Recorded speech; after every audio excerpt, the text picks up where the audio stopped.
है, ये होता ही क्यों है, क्योंकि देखिए कोई भी प्रॉब्लम होती है तो हमें उसका कारण पता होना चाहिए कि इन्फ्लामेशन हो क्यों रहा है हमारी बॉडी में। क्योंकि देखिए अगर इन्फ्लामेशन होगा ना तो आपको हार्ट अटैक का भी हमेशा ही रिस्क बना रहता है।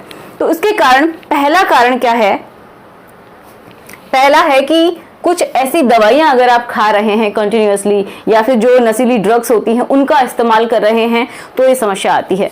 ठीक है, नेक्स्ट है कि अगर आप क्या करते हैं, ड्रिंक करते हैं, अल्कोहल वगैरह का सेवन करते हैं, तो भी ये समस्या आपको आनी है।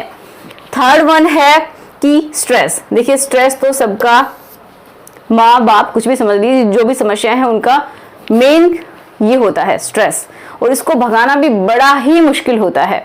ठीक है, तो इसको अगर आप कंट्रोल करते हैं तो भी आपके ये कारण नहीं होगा। ठीक है, ये इसकी वजह से ही होता है, स्ट्रेस हो गया। और क्या है, एजिंग, उम्र, जैसे जैसे उम्र बढ़ती है तो एक तरीके से बॉडी में भी वाटर रिटेंशन होने लगता है किसी किसी में, और क्या हो जाता है कि बॉडी अंदर से स्वेल करने लगती है। अंदर से स्वेल होने का मतलब यही है कि क्या हो रहा है, इन्फ्लामेशन हो रहा है आपकी जो टिश्यूज हैं, जो कोशिकाएं हैं, जो आपकी खून की नलियां हैं उनमें। ठीक है, या फिर कोई ब्लॉकेज हो रहा है खून की नलियों में, तो इस तरीके से ब्लड का प्रॉपर तरीके से प्रवाह नहीं हो पा रहा है। और लास्ट है, देखिए थर्ड फोर्थ ये हो गया, और फिफ्थ क्या है कि जेनेटिक। ये जेनेटिकली भी होता है किसी किसी के, कि अंदर जो इन्फ्लामेशन का जो कारण किसी में ज्यादा होता है, इन्फ्लामेशन में सूजन ज्यादा होता है, तो वो किस वजह से होता है, जेनेटिक, उनके माँ बाप से वो उनको मिले हैं, हेरिडिटरी कुछ ऐसे लक्षण हैं जो कि उनके माँ बाप से उनको मिले हैं, तो ये भी एक कारण हो सकता है।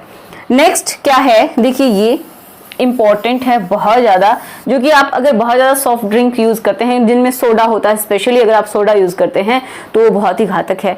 चीनी है और नमक है, ये भी ये सारे क्या हैं, कारण हैं बॉडी में स्वेलिंग आने के, मतलब बॉडी में इन्फ्लामेशन होने के, कोई किसी भी, ये समझिए कि इन्फेक्शन को बढ़ावा देने में ये सारे के सारे फैक्टर काम करते हैं। अब उम्र का तो हम क्या ही कर सकते हैं, कुछ नहीं कर सकते, वो धीरे धीरे बढ़ेगी, लेकिन अगर हम अपनी लाइफस्टाइल हैबिट्स को अच्छा रखते हैं तो ये भी धीरे धीरे आती है, और कम से कम बॉडी में स्वेलिंग की समस्या नहीं होती है। ठीक है।